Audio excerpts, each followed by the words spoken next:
नमस्कार, मैं रोहन भेंडे। जब भी नेताओं को आप सुनते हैं पॉलिटिकल रैलीज में या फिर पॉलिटिकल मंचों से, तो वो आपको जब भी कहते हैं कि हम विकास यात्रा पर आपको लेके जाएंगे। विकास यात्रा के लिए सबसे इंपॉर्टेंट क्या है? वो है हमारे रिसोर्सेस, नेचुरल रिसोर्सेस। वो कोई रिसोर्सेस खड़े किए नहीं जा सकते। नेचर ने हमें जो प्रोवाइड किया है, उन्हीं रिसोर्सेस के माध्यम से डेवलपमेंट होती है। अब जब रिसोर्सेस फाइनाइट है तो इनफाइनाइट डेवलपमेंट कैसे होगा? ये तो बात समझने की है। लेकिन हम इन नेताओं के पीछे लगे पड़े हैं और पिछले कई दशकों से हमने हमारे सृष्टि ने जो हमें प्रदान किया था, जिस सृष्टि ने हमें दान दिया था, उसको बिगाड़ते चले गए। नतीजा यह हुआ कि पर्यावरण के पूरे प्रोसेस में एक बदलाव आया है। टेम्परेचर बदल गया है। पूरे विश्व में हर साल कुछ ना कुछ छोटा सा टेम्परेचर हाइक हो रहा है। ये छोटा सा टेम्परेचर हाइक मतलब सृष्टि का पूरा चक्र बिगाड़ने की जो प्रक्रिया है उसमें हाथ लगाता है। जम्मू कश्मीर में, कश्मीर हमारे देश का नंदनवन है, हम उसको वेनिस भी कहते हैं इंडिया का। उस कश्मीर में पिछले 39 साल से सबसे ज्यादा हिट इस साल है।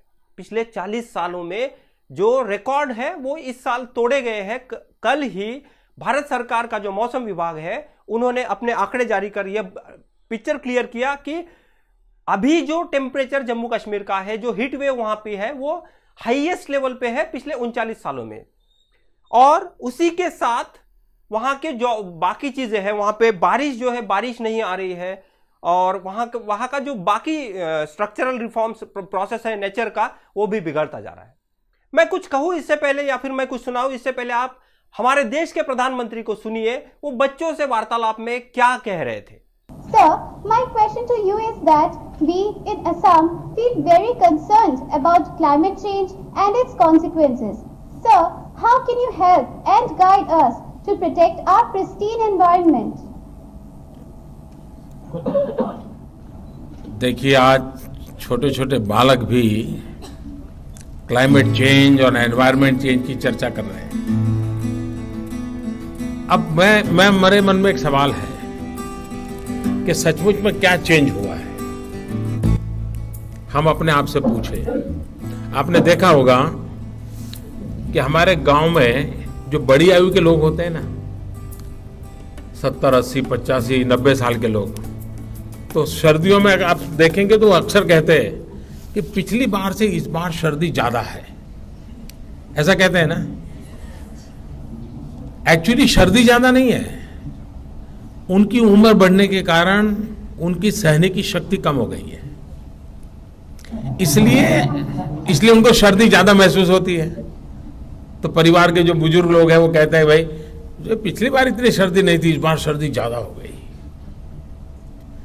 वैसे ही ये क्लाइमेट चेंज नहीं हुआ है, हम चेंज हो गए हैं। बच्चों को वो बता रहे थे कि प्रॉब्लम पर्यावरण का नहीं है, पर्यावरण में कोई बदलाव नहीं हो रहा है, एक्चुअल में आप बूढ़े हो रहे हैं। ये हमारे देश के प्रधानमंत्री कह रहे थे। ऐसे ही ट्रंप ने भी ऐसे ही किया। जब वो चुन के आए तो उन्होंने जो पेरिस एग्रीमेंट था उसको मानने से इनकार कर दिया। अब मैं आपको एक स्टोरी पर लेके जा रहा हूं। केसर आपको पता है, सैफरन फार्मिंग कहते हैं उसको जम्मू कश्मीर में। केसर वो चीज जो हम हमारे स्वीट्स में यूज करते हैं, बहुत महंगा होता है और कुछ डिशेस में भी यूज करते हैं। उस केसर के फार्मिंग को बारिश की थोड़ी सी हल्की सी जरूरत होती है। केसर का फार्म बारिश न होने की वजह से बहुत ज्यादा इफेक्टेड है।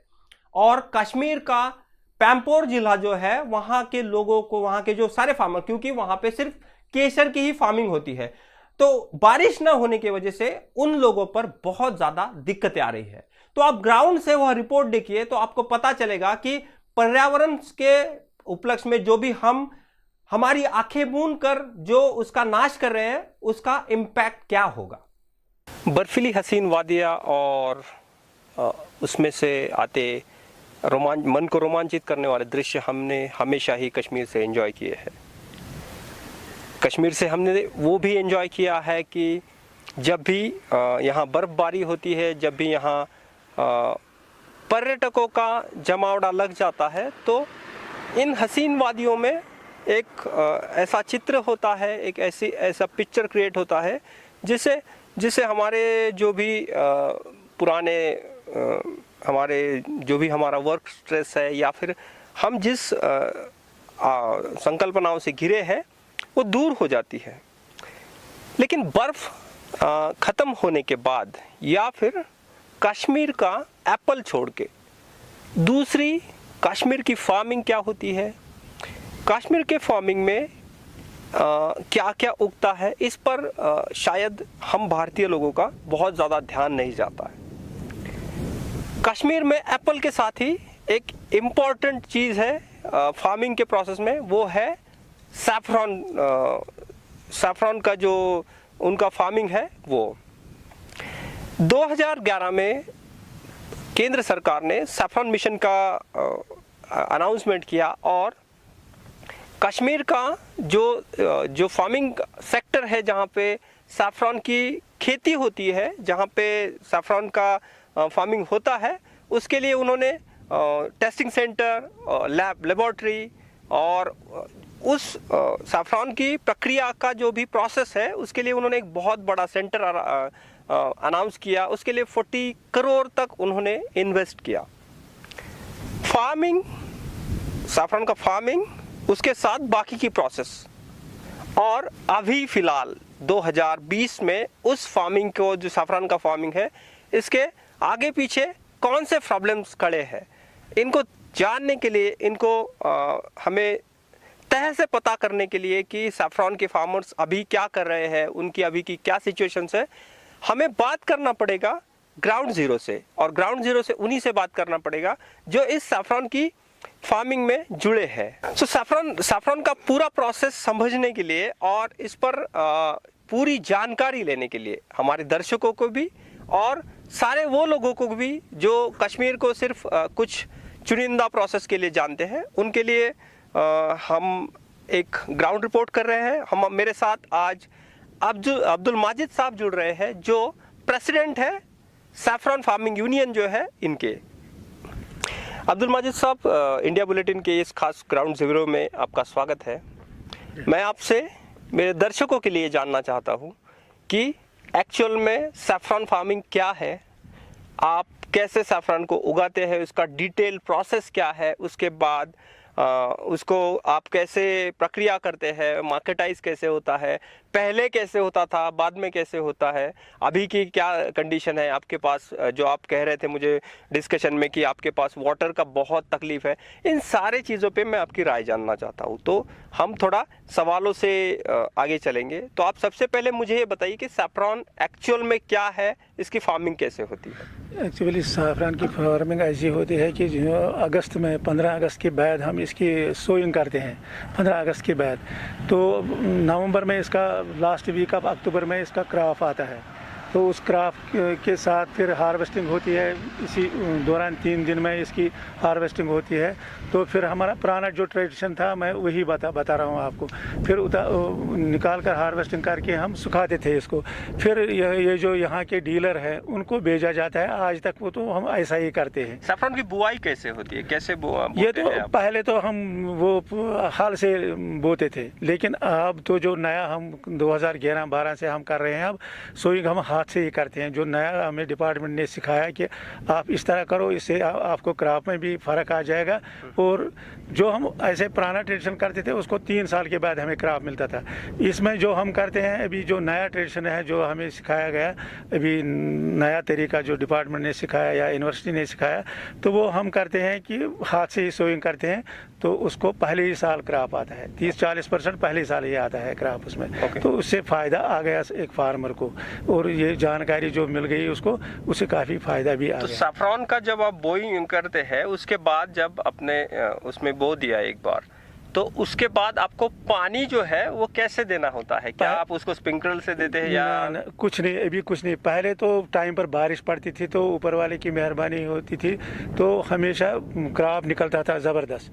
अब तो मौसमी हालात बदलने से तो हमें पानी की अशद ज़रूरत है, क्योंकि टाइम पर मसलन ये अगस्त का महीना है, इसमें तो बारिश अभी होनी चाहिए सैफरान के लिए, मैं कहता हूँ, या बाकी क्रॉपों के लिए, लेकिन सैफरान के लिए खुसूसी आजकल बारिश होनी चाहिए। 2 3 4 बारिश अगर होती तो टाइम पर, तो अगर अभी बारिश नहीं हुई तो क्या आप सैफरन बो पाएंगे?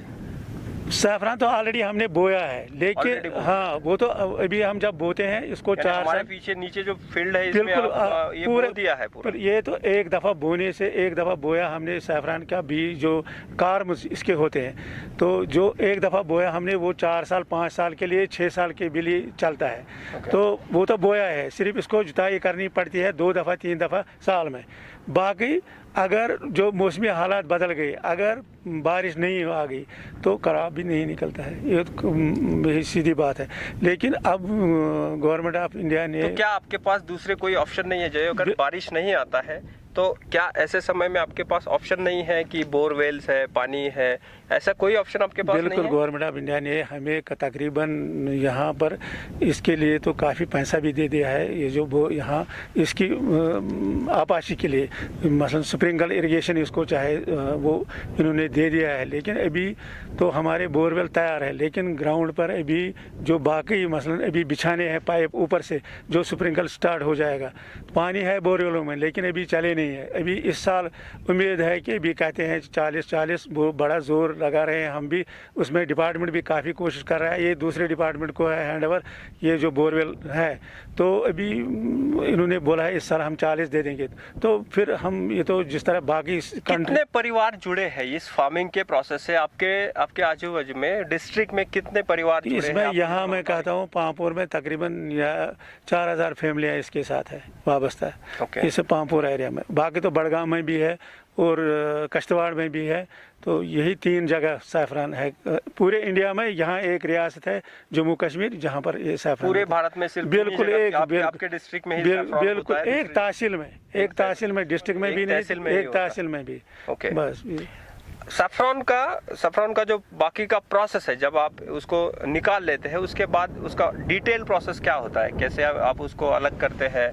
क्या आप उसका आपके जो पहले पुराने तरीके थे वो क्या थे, अब क्या उसमें बदलाव आया है? अभी बदलाव आया है। गवर्नमेंट ऑफ इंडिया ने यहाँ पर एक स्पाइस पार्क बनाए है, जिसमें नया तरीका जो है, हमारा जो पुराना ट्रेडिशनल था वो तो हम सुखाते थे ऐसे घर में धूप में सुखाते थे, उसका कलर भी वेस्ट होता था, कई चीज़ें उसमें वेस्ट होती थी। लेकिन अब गवर्नमेंट ने जो बनाया नया सिस्टम यहाँ पर बनाया है, एक यहाँ पर स्पाइस पार्क, उसमें तकरीबन 40 करोड़ रुपए लग गए। तो उसमें अब एक फार्मर लाएगा अपना फूल, वहाँ पर ही सेपरेशन होगी, वहाँ पर ही वो अलग अलग करेगा, सिग्मा अगर अलग निकालेगा, फूल अलग होगा जाएगा, और साथ ही वो ड्राई भी हो जाएगा, वहाँ साइंसी तरीके पर वो ड्राई हो जाएगा, और उसका न कलर वेस्ट होगा न कुछ होगा वो उसका। और दूसरी बात, यहाँ हमारी जो पहले से डिमांड थी गवर्नमेंट से कि हमारी जो ये कश्मीर का सैफरान जो है उसकी पहचान होनी चाहिए अलग। मसलन बाहर जो हमारा डोमेस्टिक डिमांड जितनी भी है वहाँ पर ऐसे सैफरान बिका जाता है कश्मीरी नाम पर, लेकिन एक्चुअली वो होता नहीं है कश्मीरी तो अलग ही एक सैफरान है। तो अब उसको एक गवर्नमेंट ने एक GI टैग भी दे दिया है, अब यहाँ पर पैकिंग हो जाएगी। सैफरन यूज किस में होता है, क्या यूज है सैफरन? ये तो एक मेडिसिनल वैल्यू भी इसका बहुत अच्छा है, बहुत बढ़िया है, और ये स्पाइस में भी यूज होता है। ओके, हाँ। कौन से कॉम्पिटिटर और यहाँ दूसरे जितने भी ये तीर्थ स्थान है, मसलन टेम्पल है, वहाँ पर ये पूजा के लिए भी इस्तेमाल होता है ज़्यादा। ओके, कौन से आपके कॉम्पिटिटर है? जैसा इंडिया में आप कह रहे हैं कि एक तहसील में उगता है, तो ऐसा ही पूरे विश्व से आप कह रहे हैं कि कश्मीर के नाम पे दूसरा सैफरन बेचा जाता है, तो वो कौन से क्षेत्र है, कहाँ से आता है ये? वो ईरान से आता है, अफगानिस्तान से आता है, लेकिन हमारे मुकाबले में वो कुछ नहीं है। अगर यहाँ वहाँ पर मसलन इंडिया में जितना भी सैफरान भेजा जाता है, हमारा तो अभी पैदावार यहाँ कम ही है, बढ़ जाएगा हमारा पैदावार, ये जो इरिगेशन हो जाएगा, इससे हम तकरीबन डिमांड जो जितनी भी इंडिया में डिमांड है वो हम पूरी कर सकते हैं। लेकिन अभी जो वो सिर्फ ईरान से आता है, अफगानिस्तान से आता है, वो हमारे मुकाबले में कुछ नहीं है। अब जो हमारा ये यहाँ पर जो स्पाइस पार्क हमारी बन गई है, ये हमारी फार्मरों की पहले से डिमांड थी कि हमारा सैफरान एक कश्मीरी नाम पर बिकना चाहे, और ये स्पाइस पार्क जो बन गई, अब यहाँ पर एक GI टैग भी गवर्नमेंट ऑफ इंडिया ने दे दिया है। अब वो GI टैग लग जाएगा उस पर, तो बाहर बिक जाएगा वो हमारा ज़ाफ़रान। और जो कीमत अभी जो हमारी मसलन यहाँ पर क्या प्राइस होता है उसका? अभी मसलन 200-250 रुपए पर ग्राम हो जाएगा। पर ग्राम 200 से 250 रुपए बिल्कुल। ओके। ज़्यादा ही हो जाएगा। आप देख लीजिए कश्मीरी सैफरान जो है ईरान के मुकाबले में बहुत ज़्यादा अच्छा है। तो इसका रेट मैं कहता हूँ कि मसलन बाहर ढूंढ लेते थे लोग, रेट भी उनको उसी रेट पर कश्मीरी नाम पर ही देते थे, रेट भी वही ले जाता था, लेकिन था वो होता है वो ईरान का। अब जो जाएगा यहाँ से, यहाँ ई ट्रेडिंग होगी, बहुत बड़ी फैसिलिटी है यहाँ पर। आप जो यहाँ पर स्पाइस पार्क में, तो यहाँ पर अब जो टैग लग जाएगा, एक लेने वाला भी, एक ज़मींदार भी खुश होगा, हम भी खुश है कि एक कस्टमर जो लेने वाला है उसको भी कश्मीरी ज़ैफ़रान मिल जाएगा वो ओरिजिनल। क्या प्रॉब्लम आपके सामने है अभी? बस हमारी सबसे प्रॉब्लम, एक तो मार्केटिंग की प्रॉब्लम है, दूसरा सबसे बड़ा इरिगेशन का। इरिगेशन हमारा हो जाएगा तो हम। इरिगेशन में क्या प्रॉब्लम है? इरिगेशन बताइए तो पता चलेगा। इरिगेशन में प्रॉब्लम है यही कि अभी ये बोरवेल रेडी है, लेकिन अभी मिलना चाहिए पानी, अभी हमें इस टाइम मिलना चाहिए पानी, ये चालू होने चाहिए तभी हमें इसमें ज्यादा पानी नहीं। बोरवेल पे किसका ये है? गवर्नमेंट के अंडर आते हैं या आपके पर्सनल? ना, ये गवर्नमेंट के अंडर आता है। इसमें बहुत सारे अफसर लोगों ने, इसमें बहुत सी मीटिंगें हो गई, बाकी चीज़ें। अभी रिसेंटली पिछले तकरीबन फरवरी में चीफ सेक्रेटरी साहब ने इनसे लिख कर ले लिया, मुझे चाहे इस साल ये चालू होने चाहिए। तो अभी उसी पर हम उसी उम्मीद पर है कि अभी इसी महीने, ये बोलते हैं अगस्त 20-25 तक आपको दे देंगे 40 बोरवेल चला के। ओके। तो चलाते मतलब मैं समझ नहीं पा रहा हूँ, क्योंकि मैं जितना जानता हुआ, मैं जहाँ से आता हूँ वहाँ पे बोरवेल का की आपके पास है, आप पंप का बटन शुरू करेंगे और स्प्रिंकलर शुरू हो जाएगा या पानी शुरू। क्या ये जो बोरवेल है इसका कीज गवर्नमेंट के पास है क्या? नहीं, की का नहीं है, वो प्रॉब्लम नहीं है। प्रॉब्लम ये है कि जो पाइपें इसको ऊपर से चाहे ऊपर से बिछाने हैं, जो स्प्रिंकल वो भी नहीं बिछाए, या कुछ मसलन यहाँ पर एक पंप आपके सामने है, इसमें कुछ अंदर कमियां हैं, कुछ मोटर नहीं है, कुछ प्रॉब्लम है, कोई आइटम नहीं है, इसको वही प्रॉब्लम है, इसीलिए इसको कई सालों से ये खींच रहा है ये काम ऐसे। सैफरान मिशन के अंतर्गत आपके यहाँ पे जो रिसर्च सेंटर बना है उसका उद्घाटन का क्या प्रोसेस है? अभी तक उसका उद्घाटन नहीं हुआ। तो कब होगा? आपके उम्मीद करते हैं कि इसी साल, इस साल हो जाएगा, कुछ तकरीबन इसी महीने में हो जाएगा इस साल।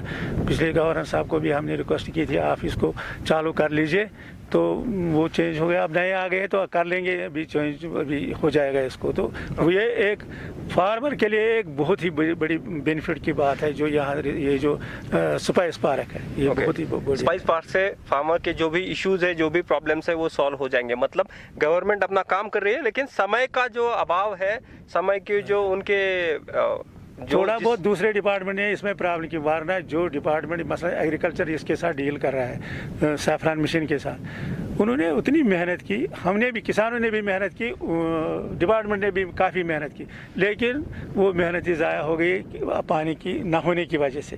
ओके। आप हमारे चैनल के माध्यम से सरकार से या फिर गवर्नमेंट की जो अथॉरिटी, इनको क्या अपील करना चाहते हैं? आखिरी आपको क्या आपके मन में है कि गवर्नमेंट सुने और उस पर कार्रवाई करे? एक तो ये स्पाइस पार्क चालू होनी चाहिए। दूसरी बात, जितने भी वहाँ पर मसलन हमारी डोमेस्टिक डिमांड जो है, कोऑपरेटिव है, बाकी जगह है, स्पाइस बोर्ड है या नेशनल हार्टिकल्चर बोर्ड है, या जहाँ निजी इदारे जो जिनके सेल सेंटर है या शॉपिंग मॉल्स है, बड़े बड़े जो मॉल्स है, वहाँ पर ये सैफरान होना चाहिए, कश्मीरी सैफरान। यहाँ अब गवर्नमेंट पैक करेगा, गवर्नमेंट एक सर्टिफिकेशन लगाएगा इस पर, वहाँ पर ये गवर्नमेंट को चाहे कि इन जितने भी कोऑपरेटिव है उनको एक आर्डर होना चाहिए कि ये आप कश्मीरी सैफरान खरीदो, ये 100% प्योर है, और यहाँ से डिपार्टमेंट एक ही है पीछे, तो एक किसान को भी फ़ायदा आ जाएगा, लेने वाले को भी फ़ायदा आ जाएगा। ओके। हमारे साथ जुड़ने के लिए आपका बहुत शुक्रिया। वानी साहब हैं मेरे साथ। वानी साहब फार्मिंग करते हैं सैफरान का। जानते हैं, मैं आपको पहले से बताते आया हूँ कि देखने का नज़रिया किसी एक चीज़ को और उसके पीछे के इश्यूज वो डिफरेंट होते हैं। कश्मीर को देखने का नज़रिया हमारा, और वहाँ पे ग्राउंड के जो बहुत सारे प्रॉब्लम्स है, उसमें से एक प्रॉब्लम है सैफरान का। मतलब वह प्रॉब्लम नहीं है, वो फार्मिंग है, लेकिन वो जितने भी फार्मर्स हैं उनको कुछ इश्यूज आ रहे हैं, उनके कुछ तकलीफ़ें हैं, वानी साहब से जानेंगे। वानी साहब, इंडिया बुलेटिन के लिए जुड़ने के लिए आपका सबसे पहले तो शुक्रिया। आप मुझे बताइए कि आप कितना फार्मिंग है, कितना एकड़, कितना या फिर कैसा, कितना फार्म क्रॉप आप बोते हैं? मेरे 20 कनाल है। 20 कनाल? 20 कनाल मुझे अपने हैं और मैं इसी से मुनसर हूँ। मैं ये चलाता हूँ और इसके अलावा मैं कुछ नहीं कर सकता हूँ, क्योंकि बाकी बच्चे वो भी इसी के साथ जुड़े हुए होते हैं। और हमने अब पिछले महीने में इसकी खुदाई की, अब इसकी बोइंग करनी है इसी महीने में, और उसके बाद तीसरी बार फिर भी ये खुदाई करनी है। और अगर अल्लाह ने चाहा तो बारिश पड़ी तो यहाँ निकलेगा, कुछ साफरान निकलेगा। अगर नहीं तो जैसे आज इसकी बारिश, पिछले महीने इसकी कारम को ज़रूरत थी, जो इसकी कारमज है उसको पानी की ज़रूरत थी। अब क्योंकि वो कारम सूख गया है थोड़ा, ये धूप गया, वो 10-20 इंच गया नीचे धूप, कुछ ज़मीन में कोई नमी नहीं है। इसलिए हम अल्लाह से प्रार्थना करते हैं कि अगर वो बारिश बरसा दे तो हम थोड़ा बच सकते हैं, नहीं तो ये इस साल तबाह हो सकता है। और जैसे कि बच्चे को माँ की ज़रूरत होती है, छोटे वो 2-2.5 साल के बच्चे को माँ की ज़रूरत होती है दूध की, उसी तरह हमारे इस ज़ाफ़रान को बारिश की ज़रूरत होती है 2-3 महीनों में, ख़ासकर इस अगस्त के महीने में बारिश की ज़रूरत होती है। बारिश का पिछले 2-4-5 सालों में थोड़ा कम बदलाव आया है, उसके रीजंस क्या है, क्या आप बता पाएंगे? नहीं, इसकी रीज़न हम कि मौसम का बदलाव आया है, हम कि ये हमारे पता नहीं कि हमारे पाप है क्या है जो इसके आगे आते हैं, ये उसी को मालूम होता है कि मैंने बारिश बंद क्यों की है। कि पहले जो हमारे बाप दादा अजदा करते थे, उनको साल में कम से कम 10-15 बार 20 बार बारिश पड़ती थी। हमें इस 15 कम से कम 4 महीने हो गए हैं, मई जून जुलाई अगस्त, 4 महीना चौथा महीना चल रहा है कि बारिश नहीं आ रही है। अब हमें इस पर हमारी उम्मीदें इस बोरवेलों पर थी। कितने लोग हैं आपके फैमिली में? हमारी फैमिली में 8 और लोग। पिछले साल कितना आपने कमाया था या फिर कितना आपका इनकम था इस फार्मिंग के इसमें? थोड़ा पिछले साल भी कम निकला था, मुझे 1 kg निकला है फिर। ओके बस 1 kg। तो निकला। आपका जितना 20 कैनाल है उसमें टोटल इसमें कितना इनकम, अगर प्रॉपर बारिश हो जाए या फिर आपको गवर्नमेंट की तरफ से या फिर स्प्रिंकलर से बारिश अगर पानी दे दिया जाए तो कितना आपका? कम से कम 5-6 किलो निकल जाएंगे। अगर हम थोड़ा कम ही निकलेगा, 5-6 किलो निकल सकते हैं। जैसे कि हमें एग्रीकल्चर वालों ने सिखाया है कि उसे हमें ज़्यादा सोइंग हुई है। यूनिवर्सिटी आपके लोगों पर काम कर रही है, एग्रीकल्चर यूनिवर्सिटी या फिर डिपार्टमेंट आप पर काम कर रही है? हाँ, वो हमारे पर काम कर रही है, वो हमें सिखा रहे हैं। कम से कम 1 महीने में आते हैं, ऐसे करो ऐसे बुलाते हैं, उधर यूनिवर्सिटी में बुलाते हैं, एग्रीकल्चर दफ्तर में बुलाते हैं, और वहाँ हम जो वो बोलते हैं वो हमें सिखाते हैं। वो हम घर पर आके के करते, ज़मीन में जाके करते हैं, फार्मर्स में जाते हैं, करते हैं वो लोग वो काम भी। इसमें और दूसरी कोई खेती नहीं हो सकती है? नहीं, जिसमें कारमस लगे हुए होते हैं उसमें उसके अलावा कुछ नहीं हो सकता है। जो इस कारमस ज़ाफ़रान के अलावा बाकी ज़मीन है पड़ी हुई है, उसमें हम गंदम लगाते हैं, शाली लगाते हैं, मक्की लगाते हैं, सरसों लगाते हैं, अलसी लगाते हैं, मगर इसमें सिर्फ ज़ाफ़रान ही होता है। एक बार बो दिया कि आपको दोबारा 2-4-5 साल नहीं? 5 साल नहीं बोना पड़ता है फिर। तो आप काट लेंगे और उसको दोबारा हाँ, अगले साल दोबारा आता है उसको, इसी अक्टूबर और नवंबर के महीने में। तो उसका सेपरेशन जब होता है तो उसमें सिर्फ जो बीज है उस पर प्रक्रिया होती है या फिर पूरा जो पौधे के बाकी चीजें? नहीं, जो कारम होती है ना नीचे, वो जमीन में ही रहती है, उससे ऊपर फूल आता है, वही हम जमीन से उठाते हैं और वही टोकरी में भर के फिर ठेले में भरते हैं या कुछ ले जाते हैं घर, वहाँ तो स्प्रेइंग करते हैं। क्या आपकी मांग है, आप क्या चाहते हैं? हम चाहते हैं सरकार से नंबर 1 इसकी रेट, जो आज 900 में नहीं है, इसका नहीं है, सपोर्ट प्राइस नहीं है, नहीं कोई नहीं है। और दूसरा जो ये बोरवेल यहाँ खोदे हैं उन्होंने, इन पर हम स्प्रिंकलर लगाई और हमें इसको पानी दे दिए, थोड़ा हम खुशी के सांस ले सकते हैं। आपके यहाँ पे सफरन मिशन के अंतर्गत सरकार ने रिसर्च सेंटर खोला है, उसका क्या फ़ायदा हो रहा है आपको? अभी ओपन नहीं, लेकिन जब ओपन होगा तो इसका क्या फ़ायदा आपको होगा? इसके हमें नंबर 1 तो ये निकालने का, वो भी होगा, सुखाने का, क्योंकि जब धूप में हम सुखाते हैं उसका कलर चेंज होता है थोड़ा। जो हम अगर उधर सुखाएंगे, किसी एक साल मैंने भी 2-5 लगभग 20-25 ग्राम सुखाए हैं उधर, और उसका कलर भी अच्छा रहा, उसकी रेट भी आई है। मैंने जिसको दिखाया, जिसने लिया है उसको दिखाया, इसका कलर अलग है, इसका रेट अलग आया है, इसका रेट अलग आया है। 40,000 करोड़ सरकार ने खर्चा किया सैफरॉन मिशन पर, 10 साल हो गए और इतना बड़ा बिल्डिंग बनाया, इतना बड़ा स्ट्रक्चर खड़ा किया, मशीन्स लगाई, सारी चीजें लगाई, लेकिन ना उसका उद्घाटन हुआ, ना उसका अभी तक कोई प्रोसेस चल रहा है। इसी के साथ सरकार ने बहुत सारे ढेरों बोरवेल वहां पे स्टार्ट किए, लेकिन उसका जो वाटर प्रोसेस है वो फार्मर को अवेलेबल नहीं है। तो उसका मतलब क्या हुआ? हमारे ब्यूरोक्रेट्स लोगों को इन चीजों का कब समझ आएगी कि जो फार्मिंग की प्रोसेस है या फिर कोई भी ग्राउंड की जो प्रोसेस है उसको टाइमली एक्टिव काम करना पड़ेगा। ऐसा नहीं है कि आप आज पानी की जरूरत है और 1 महीने के बाद देंगे। इन सारी घटनाओं को एक ही समानांतर चीज देख सकती है, वो है हमारी सरकारी तंत्र की असफलता है। ये सरकारी तंत्र असफल होता है और इसका खामियाजा भुगतना पड़ता है नॉर्मल लोगों को, नॉर्मल फार्मर्स को। इसी के साथ एक और इशू है इस सैफरॉन के इसमें फील्ड में, वह है सेल्स का। भट्ट साहब से मैं आपको मिलाता हूं। भट्ट साहब पिछले 50 साल से फील्ड पे है। उनका एक बहुत नामी ग्रामी भट्ट शॉप है वहां पे, जो केसर बेचते हैं। वो बता रहे हैं कि एक तो बारिश का प्रॉब्लम है, उस वजह से सैफरॉन की बुआई में या फिर सैफरॉन की जो फार्मिंग है उसमें कमतर हुए हैं। दूसरा एक प्रॉब्लम और है, ईरानी सैफरॉन, ईरानी केसर मार्केट में उतर गया है। सरकार ने उसको अप्रूव किया, उस वजह से ईरानी केसर मार्केट में आने की वजह से, ईरानी केसर सस्ता होता है, उसकी क्वालिटी भी लो होती है कश्मीरी केसर से, लेकिन लोगों को इतना डीप में नॉलेज ना होने की वजह से लोग खरीदते तो है ही। भट्ट साहब बता रहे हैं कि ईरानी केसर की वजह से इंडियन मार्केट को कितना हिट हुआ है। और दूसरी बात और भी, 1 साल हो गया है कश्मीर में पूरा लॉकडाउन है। पहले एब्रोगेशन हुआ आर्टिकल 370 की वजह से, बाद में पैंडेमिक का लॉकडाउन हुआ, तो यहां पे कस्टमर नहीं आ रहे। कस्टमर ना आने की वजह से इस सैफरॉन का सेल्स जो है वो पूरा तरह कोलैप्स हुआ है। ना मार्केट में व्यापारी है जो सैफरॉन खरीदने वाले, बाहर से आने वाले, उस वजह से भी ये पूरा का पूरा बिजनेस इंपैक्ट हुआ है। आप भट्ट साहब को सुनिए तो आपको पता चल जाएगा कि ये कितना डीप रूटली उन पर इफेक्ट कर रहा है और वह पूरे प्रदेश को भी इफेक्ट कर रहा है। सैफरॉन की फार्मिंग और उसका मार्केट, ये डिफरेंट 2 प्रोसेस है।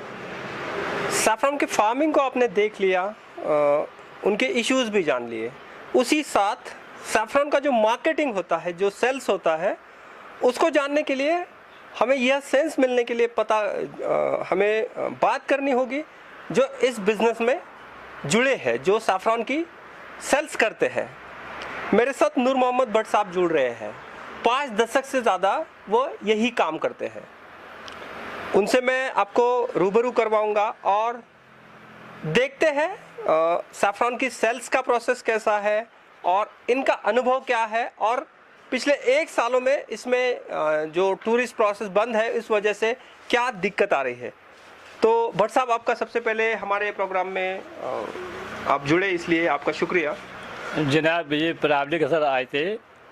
नंबर 1 जनाब, यहाँ काम नहीं चलते, बाहर का आदमी नहीं आए थे, काम यहाँ मंदा हो गया। हमारे पास ज़्यादा फेमस वो ज़ाफ़रान का है, उसके बगैर हमारे इस गांव में 24 गांव है, ये 24 गांव है केसर बनते, 24 गांव में उसके बारे में पड़ा है। नहीं आते कुछ, नहीं जाते। आप कब से जुड़े हैं इस बिजनेस में? जनाब सालों भर है। ओके। हाँ, ये आज का काम नहीं, बहुत ये पीढ़ी से पीढ़ी। हाँ, तो आपके फादर भी यही काम करते थे? फादर भी, हर दादा भी है, हर चीज का है। Okay. सारा गांव वाला का है। ओके। इसके जो 24 गांव है, चंदहारा होता, लतपोरा होता, वो हिटीवारा होता, सोमपुर होता, उसके बारे में ये 5 किलोमीटर केसर है, दोनों साइड में 5 गांव का यही काम है। ओके। भट्ट साहब, आप ये मुझे बताइए कि 1 साल पहले जब एब्रोगेशन हुआ आर्टिकल 370 का, उसके पहले आपका बिजनेस कितना था? बहुत। महीने में कितना आपका बिजनेस होता था? जनाब बहुत पूछने की जरूरत नहीं। ओके। हाँ, जैसे बाहर का आदमी आए थे, बाहर का व्यापारी आए थे, उसका मंगाए थे, भेजेंगे। यहाँ भी आते, टूरी भी चलते, हर आदमी के बारे में इसके काम करते। तो अभी जो टूरिस्ट नहीं आ रहा है उस वजह से आपको बहुत थोड़ा रोकेंगे, बहुत कम हो गया, बहुत ज़्यादा कम। लोकल काम तो एक है, व्यापारी काम का दूसरा है। व्यापारी लोग आज मांगते 2 किलो, ये 6 मिनट के बाद और बताते। वो लोकल काम होता ना, लोकल काम के बारे में बजाय 6 किलो 15 किलो निकलते। सैफरन आप सिर्फ भारत में बेचते हैं या फिर बाहर विदेशों में? बाजना बम्बई तक, बम्बई तक, ओके, बम्बई तक। सैफरन के साथ और सारी चीजें आप बेचते हैं, मैं देख रहा हूं। अखरोट, बादाम, केसर, ये सब हम घर से बनते। ओके, हाँ, काजू वाजू नहीं, यहाँ नहीं बनते। ओके, नहीं, काजू बाहर से आते, किशमिश बाहर से आते, क्रैनबेरी बाहर से आते। यहाँ का फेमस अखरोट तो बादाम और केसर। केसर ज्यादा फेमस है। ओके, केसर ये 24 गांव के अंदर सिर्फ ज्यादा केसर कि उसके पास पैसे भी आते, तो व्यापारी आते, इसके ज्यादा पैसे आते। हाँ। सैफरन के बारे में अभी जो सरकार ने इनिशिएटिव लिए है, सैफरन मिशन का, यहाँ चलाता नहीं, ये रिसर्च सेंटर बन है अभी तक चलाता नहीं। तो चलने से जो क्वालिटी का ये है, आपके पास अच्छी क्वालिटी आ जाएगा, पूछने की जरूरत नहीं। बाकी ओके, जितना हम खुद बना खेती बाड़ी का काम करते, खुद उगाते। आप सैफरन उगाते भी? बिल्कुल जनाब, खुद बनाते, खुद बेचेंगे। ओके, बस ठीक है। आप एक आखिरी सवाल आपसे, मुझे ये बताइए कि सैफरन का जो अभी इस साल का जो बिजनेस है ये ठप पड़ा हुआ है, इसके वजह से आपके धंधे पर जो आँच आई है, जो पूरा बिजनेस पूरा मंदा होता है, तो कितना नुकसान आपको लग रहा है? उसके बारे में सोचो मत, उसके बारे में नहीं सोचा। ठीक है, थैंक यू हमसे जुड़ने के लिए। आप सोच रहे होंगे कि मैं जम्मू कश्मीर आया हूँ, कश्मीर के ऐसे प्रदेश में हूँ जहाँ पे मिलिटेंसी है, गन फाइट है, अटैक है। ऐसे समय में किन चीज़ों पे ध्यान रख रहा हूँ? मैं यही हमेशा से कहता हूँ कि जो मुद्दे हैं वो सामान्य जन के होने चाहिए। यहाँ पे सिर्फ गन फाइट या फिर बुलेट फाइट ये मुद्दा नहीं है, यहाँ फार्मिंग भी एक बहुत बड़ा मुद्दा है। फार्मिंग में जो प्रोसेस होनी चाहिए, जो सपोर्ट होना चाहिए, इन सारी चीज़ों से जो अब आप सोचिए, एक फसल का दाम 250 रुपया पर ग्राम है, 250 रुपया पर ग्राम, और पूरे भारत में सिर्फ एक ही तहसील में उसकी फार्मिंग होती है। तो ऐसे समय में इन फार्मर्स का जो भी इश्यूज़ है, जो भी उनको तकलीफ है, उसको ध्यान दीजिए। ये गवर्नमेंट का काम है, ये बाकी लोगों का भी काम है। मेरा काम था इस स्टोरी को रिपोर्ट करके आपको बताना कि बर्फीली वादियों को, हसीन वादियों को आपका देखने का तरीका, और ग्राउंड पे उसी के साथ उस वादियों में रहने वाले लोगों के प्रॉब्लम्स, इन दोनों समानांतर घटनाओं को आपको ठीक से देखना पड़ेगा। पैम्पोर से कैमरामैन मंजूर अल हसन के साथ मैं रोहन बेंडे, इंडिया बुलेटिन के लिए। तो बात समझिए, पर्यावरण के बारे में हम जागरूक रहेंगे तो ही हम बचेंगे। यह बात छोड़ दीजिए कि रास्ते या फिर जंगलों की जो अवैध कटाई है, वो कटाई खनन के लिए, उत्खनन के लिए जंगलों का साफ करना, यह आपको, आपके बच्चों को और आपकी आने वाली सारी पीढ़ियों को इंपैक्ट करेगा। तो जब भी नेता कभी आपको डेवलपमेंट के बारे में पूछता है तो उसको सबसे पहले पूछे कि उसका डेवलपमेंट का प्लान क्या है। वह अगर आपके फाइनाइट सोर्सेस के साथ जो हमारे नेचर ने हमें दी है उसके साथ इन्फिनिट डेवलपमेंट का वादा करता है, तो समझ जाइए कि वह आपके भविष्य को और आपके बच्चों के भविष्य पर कुठाराघात करने वाला है। आज के लिए इतना ही, कल फिर और मिलते हैं, तब तक के लिए नमस्कार। Subscribe now and press the bell icon. Never miss an update.